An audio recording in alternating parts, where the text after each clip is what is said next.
अस्सलाम वालेकुम नाजरीन, मैं हूं आयशा शब्बीर और आप देख रहे हैं ABN न्यूज़ इंटरनेशनल। नज़र डालते हैं आज की अहम खबरों पर। ब्लैकबर्न से नुमाइंदा ABN न्यूज़ सैयद नासिर हुसैन शाह की रिपोर्ट के मुताबिक बरतानिया में पाकिस्तान के रिवायती खेलों के फरोग के लिए जहांगीर मुगल और मलिक इरफान और उनकी टीम के ताउन से मकामी पार्क में कबड्डी, वॉलीबॉल, क्रिकेट और पत्थर उठाने का मुकाबला किया गया, जिसमें बरतानिया भर से लोगों की बड़ी तादाद ने शिरकत की। बारिश के बावजूद लोगों ने दिन भर अपने बच्चों के साथ मकामी पार्क में गुजारा। बरतानिया में इस रिवायती खेल को फरोग देने के लिए ब्लैक बर्ड में गुज़िश्ता 25 सालों से कबड्डी, वॉलीबॉल और पत्थर उठाने का एहतमाम किया जाता है। पाकिस्तान और भारत की टीम्स के दरमियान कांटेदार कबड्डी मुकाबले में भारत ने 1 पॉइंट से मैच जीत लिया। ब्लैकबर्न के नौमुंतखब MP इदनान हुसैन ने खुसूसी तौर पर शिरकत के कबड्डी मेले के इंतजामिया को मुबारकबाद पेश की, जिन्होंने बरतानिया में अपने रिवायती खेल को फरोग देने में अहम किरदार अदा किया। जहांगीर मुगल, मलिक इरफान और उनकी टीम की अनथक मेहनत से ये प्रोग्राम कामयाब हुआ। जहांगीर मुगल ने कहा कि मुकामी कारोबारी शख्सियात के ताउन से ये प्रोग्राम हुआ, जिसके लिए वो उनके ताउन पर दिली तौर पर मशकूर हैं। जैसे कि मौसम नजर आ रहा था कि आज हो सकता है कबड्डी ना हो, लेकिन अल्लाह का शुक्र है कि अल्लाह पाक ने हमारे आज मौसम को अच्छा रखा और बहुत बेहतरीन कबड्डी हुई और दोनों टीमों ने बहुत अच्छा खेल पेश किया और बहुत अच्छा मेला रहा और आवाम ने भी खूब एंजॉय किया। मैं समझता हूँ कि ये सबसे बेस्ट कबड्डी मैच हुआ आज।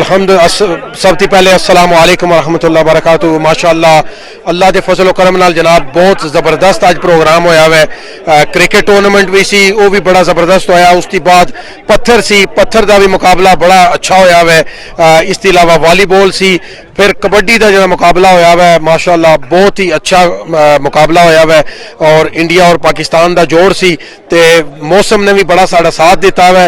एक खुसूसी निगाह और करम है क्योंकि जेड़े इंतजामिया ने दिल नाल ये प्रोग्राम करांदे ने ते अल्लाह ने उहदे दिल दा मान रखिया है ते आज प्रोग्राम भी माशाअल्लाह अच्छा हो गया है। रहमान रहीम। सब तो पहले मैं दुनिया न्यूज़ का शुक्रिया अदा करना कि तुसां आज कवरेज की है, क्योंकि असा अपनी सकाफत और कल्चर ये जो हमारी यंग जनरेशन है इसको रोशनास कराना चाहते हैं। आज का जो कबड्डी का मैच हुआ है बड़ा शानदार और बड़ा कांटेदार मुकाबला हुआ है। इंडिया और 1 पॉइंट पर इंडिया की टीम जीती है, मगर दोनों टीम के खिलाड़ियों ने बहुत ही अच्छी खेल का मुजाहरा किया है और मैं समझना इस अपनी सकाफत और कल्चर को जिंदा रखने के लिए हम सबको कुछ न कुछ मेहनत करनी पड़ती है। जनाब अल्लाह की ज़ात ना शुक्र और उसका करम होया कि मौसम ने साथ दिता तो चलो फंक्शन हो गए। तो मेहमान जितने भी आए सन उन्होंने शुक्रिया, तुम्हारे जेड़े शायकीन हजरात सन उन्होंने भी शुक्रिया जिन्ना जनाब इस मौसम के बावजूद हाजिर होए। तो मीडिया ने जी कवरेज है उन्होंने भी बहुत शुक्रिया जनाब। मैच भी हमेशा की तरह एक तारीखी मैच ब्लैकबर्न जो है उस सब तो बड़ी गल है कि साड़ी ब्लैकबर्न की जितनी बिजनेस कम्यूनिटी है, सारे काउंसलर्स, सारे दोस्त शाहबाज चीमा साहब वड़ाई साहब मौजूद जिन्होंने बहुत सारी सपोर्ट की है। मैं सब का शुक्रिया अदा करना वा। जितनी अपनी टीम है मेरी, जंगी मुगल साहब, रजाफ साहब, काउंसलर जमीर खान साहब, चीमा साहब, अली असगर चीमा साहब, जितने भी पहलवान राशिद साहब, इन्होंने भरपूर तावन किया है और जितनी बिजनेस कम्यूनिटी ने भरपूर तावन किया है और एक बेहतरीन और कामयाब टूर्नामेंट कबड्डी का मैच होया है। बिस्मिल्लाहिर्रहमान रहीम। माशाअल्लाह अल्हम्दुलिल्लाह अल्लाह का बड़ा फजल होया है कि साडा ये जिहड़ा टूर्नामेंट सी कबड्डी का मेला सी ये बड़ा कामयाब होया है और ये मैं इस गल का बड़ा अल्लाह का शुक्र अदा करना कि मौसम ने सानू टाइम दिता है कि साडा जिहड़ा प्रोग्राम सी कंप्लीट हो गया है।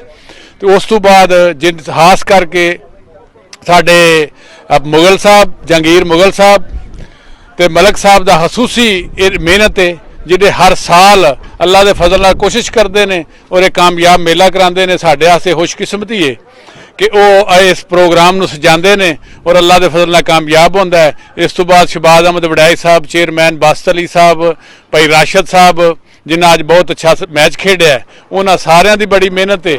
जिन्हें सजाद खूखे वाला साडा चाचा ही सकाफत चोई तसदक गुजर साहब, इन्होंने सारिਆਂ ਦੀ बड़ी मेहनत है और चाचा भाई हाजी मनीर गरमाला साहब ਇਹਨਾਂ ਦੀ ਬੜੀ ਮਿਹਨਤ ਹੈ ਔਰ ਇਹ ਆਪਣੀ ਸਕਾਫਤ ਨੂੰ ਜ਼ਿੰਦਾ ਕਰਨ ਵਾਸਤੇ ਸੋਹਣੀ ਪੱਗ ਬੰਨ ਕੇ ਸੋਹਣੇ ਕੱਪੜੇ ਪਹਿਨ ਕੇ ਆਉਂਦੇ ਨੇ ਔਰ Subscribe and keep watching ABN News International.